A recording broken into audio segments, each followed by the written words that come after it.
একটা খুব দুঃখজনক ঘটনা। ইরানের আয়াতুল্লাহ খান খামনেই শহীদ হয়ে গেছে। খুবই দুঃখজনক একটা বিষয়, খুবই একটা খারাপ বিষয়। এখন আমি ভিডিও করছি, এখন বাজে হচ্ছে 12:42।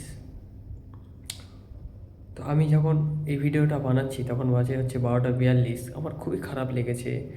আমি যখন নেট অন করে দেখছিলাম জিনিসটা, যে সত্যিই খবরটা কি ঠিকঠাক না ভুল, সেটাকে তো আগে যাচাই করতে হবে, তারপরে তো আপনারা ভিডিওটা দেখছেন যে আমাদের খামনি সাহেব যিনি ইন্তেকাল করেছেন, শহীদ হয়ে গেছেন, আজ তাঁর জানাজা কীভাবে পড়ানো হচ্ছে এবং নিয়ে যাওয়া হচ্ছে।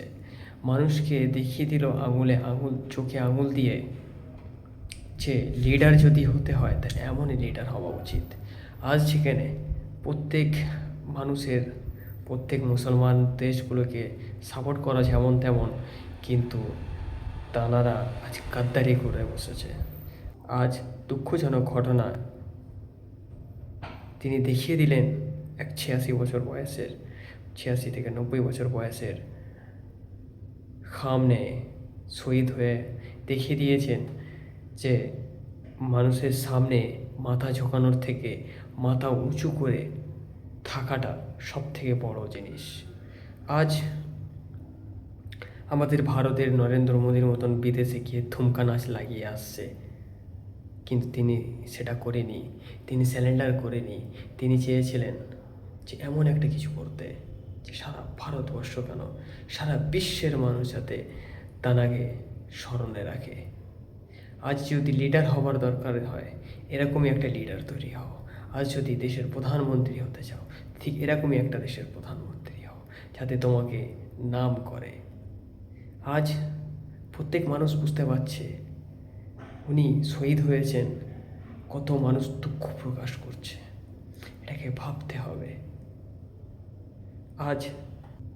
আজ আমরা বুঝতে পারছি, দাঁত থাকতে দাঁতের মর্ম যদি কেউ না বোঝে, তার মতন বড় গাধা এই পৃথিবীতে আর কেউ জন্মায়নি। আজ মুসলিম দেশগুলো ইরানের সাথে দুশ্মনী করে আজ ইরানের আয়াতুল্লাহ খান সাহেবকে শহীদ করেছেন। আজ আপনাদেরকে একটা জিনিস বলতে চাইছি, সেটা হলো যিনি গর্দান ঝোঁকানোর জায়গায় গর্দান কাটানোতে ভালোবেসেছেন, আমাদের হাসান হোসেন, উনিও শহীদ হয়েছেন এবং গর্দানকে নিচু করেনি, গর্দান কাটিয়ে গেছে। আর হাসান হোসেন আর হজরত আলী রাদিয়াল্লাহু আনহু को मानने वाला वो एमनी खामने है। এখন আমি যখন ভিডিও বানাচ্ছি আমার গায়ের লোম খাড়া হয়ে আছে। খুবই দুঃখ লাগলো আমার শুনে, দেখে ভিডিওটা।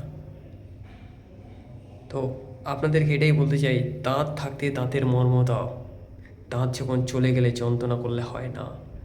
তিনি শহীদ হয়েছেন হাজার হাজার মানুষের, মিলিয়ন কোটি মানুষের বুকের ভিতরে রাজ করেছে।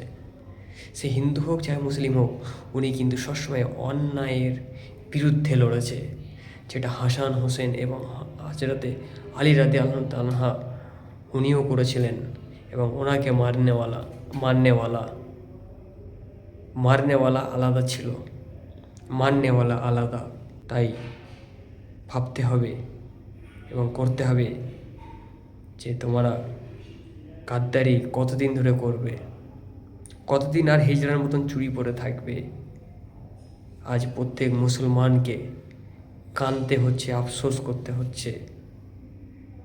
शेर का बच्चा शेर होता है किधर नहीं, एक हिंदी में कहावत है। 100 साल का गिदर का ज़िंदगी जीने से अच्छा एक दिन शेर की ज़िंदगी जियो, हजरत टीपू सुल्तान ने कहा था। तो उन्होंने वो करके गया जो आज तक ना कर पाया।